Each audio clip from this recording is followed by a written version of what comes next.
औज़ुबिल्लाहिमिनश्शैतानिर्रजीम बिस्मिल्लाहिर्रहमानिर्रहीम। अज़ीज़ तलबा अस्सलाम वालेकुम वरहमतुल्लाहि वबरकातुहू। जमात हफ्तम मज़मून उर्दू, मौजू बुर्ज़ हमक की तारीख़ी अहमियत और मैं आपकी उर्दू टीचर गौहर खलील। चलिए बच्चों, आज का सबक शुरू करेंगे। सबक शुरू करने से पहले मैं आपको पढ़ाए गए सबक की थोड़ी सी याद दहानी दिलाऊंगी, मतलब ये कराऊंगी आपको, थोड़ा सा याद दिलाऊंगी हमने क्या पढ़ा था। हमने इससे पहले ये सबक में पढ़ा था कि बुर्ज़ हमा पे जो आसार मिले थे तो उनसे पता चलता है कि ये लोग कैसे ज़िंदगी गुजारते थे, किस तरह के घरों में रहते थे और इनकी घरेलू इस्तेमाल की चीज़ें कैसी होती थी। और फिर हमने ये भी पढ़ा कि माहिरीन ने इस तहज़ीब के 4 अदवियार को हम ज़माने भी कहते हैं, 4 ज़माने मुतय्यन किए थे। चलिए अब इससे आगे शुरू करेंगे। बुर्ज़ हमा के बाशिंदे शुरू में गड्ढे नुमा गारों में गुज़र बसर करते थे। तो प्यारे बच्चों, जो ये बुर्ज़ हमा के कदीम लोग थे, पहले ज़माने के लोग थे, वो गड्ढों में रहते थे और वहीं पे अपनी ज़िंदगी गुजारते थे। यहाँ जो गड्ढे दरियाफ़त हुए हैं वो 3 से 4 मीटर गहरे और 4 से 5 मीटर चौड़े हैं। और जो बच्चों, जो ये गड्ढे दरियाफ़त किए गए हैं, जो ये गड्ढे पाए गए हैं, वो 3 से 4 मीटर गहरे होते थे और 4 से 5 मीटर चौड़े होते थे। इन गड्ढों को नोकीले पत्थरों से खोदा गया है और ये गड्ढे किसी औजार से नहीं, सिर्फ पत्थर नोकीले पत्थरों से खोदे गए पाए गए। इनके दहाने नस्बतन तंग होते थे और जहाँ से ये इनमें घुसते थे, हम उनको दहाने कहेंगे, तो वो तंग ही होते थे।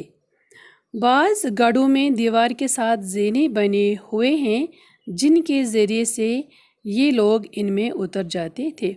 और बच्चों, इन गड्ढों में कुछ गड्ढे ऐसे भी दरियाफ़त किए गए हैं जहाँ दीवार के साथ ज़ेने बने होते थे, वो स्टेप्स बने होते थे, जिससे हम सीढ़ी भी कहेंगे। सीढ़ी जैसा वहाँ पे कुछ देखा गया है, सीढ़ी जैसे बनाई हुई थी दीवारों के साथ, तो वो देखी गई है और जिनसे ये पता चला कि ये लोग इसी सीढ़ी के ज़रिए से इन गारों में उतर जाते थे और गारों से बाहर आते थे। दहाने पर खंबे गाड़ने के निशान पाए जाते हैं और इस गार के दहाने पे खंबे लगाने के निशान भी देखे गए हैं। लगता है कि बर्फ़ और बारिश से बचने और गड्ढों को महफूज रखने के लिए इन पर छत बनाई जाती थी।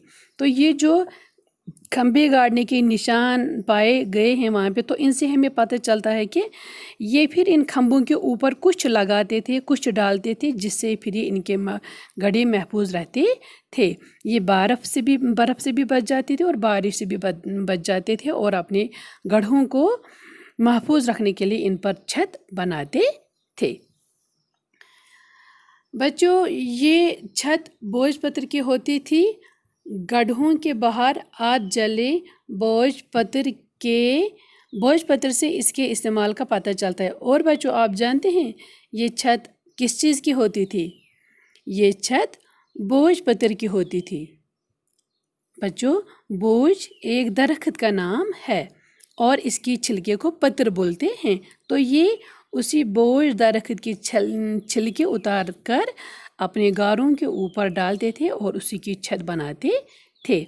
और गड्ढों के बाहर भी बोझ पत्र की कुछ चीज़ें मिली हैं जिनसे ये अंदाज़ा लगाया गया कि ये बोझ पत्र का इस्तेमाल करते थे। गड्ढों में राख और कोयला दरियाफ़त हुआ है, जो इस बात का इशारा है कि लोग इनमें रहते थे और चूल्हा जलाते थे।